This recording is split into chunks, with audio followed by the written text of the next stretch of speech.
আপনারা কি জানেন যে হাইলাইটারও ফেসের শেপ অনুযায়ী দিতে হয়? যেমন ফেস থেকে যদি কপালটা ছোট হয় তাহলে অবশ্যই কপালের মিডিল বরাবর হাইলাইটারটা অ্যাপ্লাই করতে হবে, যেভাবে আমি ভিডিওতে দেখাচ্ছি। এতে করে কিন্তু আপনার কপালটা খুব ফোকাস করবে।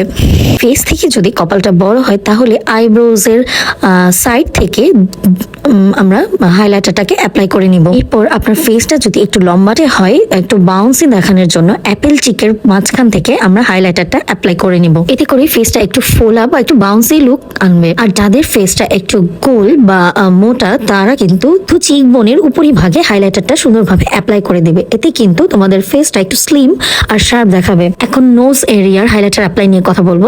যাদের নোজটা অনেক শার্প, তাদের হাইলাইটার অ্যাপ্লাই করার কোনো দরকার নাই। আর যদি হাইলাইটার অ্যাপ্লাই করতে চাও তাহলে একবারে একটু ব্রাউন শেডের হাইলাইটার নিয়ে নোজের উপরে অ্যাপ্লাই করে নিতে পারো। আর যাদের নোজ এরিয়াটা শার্প না, একটু বোচা বা ছোট, তারা নোজের বোনের উপরে অল্প একটু হাইলাইটার অ্যাপ্লাই করবে এবং নোজ বাটনের মধ্যে একটু হাইলাইটার অ্যাপ্লাই করে নেবে। যাদের চিন বা থুতনিটা একটু লম্বা, তাদের কিন্তু হাইলাইটার অ্যাপ্লাই করার কোনো প্রয়োজন নাই। আর যাদের চিন একটু ছোট বা শর্ট, তারা সুন্দরভাবে এভাবে ঘুরিয়ে ঘুরিয়ে হাইলাইটারটা অ্যাপ্লাই করে নেবে। এতে করে চিনটা শার্প দেখাবে। ব্রবনের নিচে এবং চোখের ইনার কর্নারে যে কেউ হাইলাইটার অ্যাপ্লাই করতে পারবে, এটার কোনো ফেস শেপের দরকার নাই। এরকম আরো ভিডিও পেতে হলে অবশ্যই কিন্তু আমার ফেসবুক পেজটিতে একটু ফলো এবং ইউটিউব চ্যানেলটিকে সাবস্ক্রাইব করে দিও। Thanks for watching.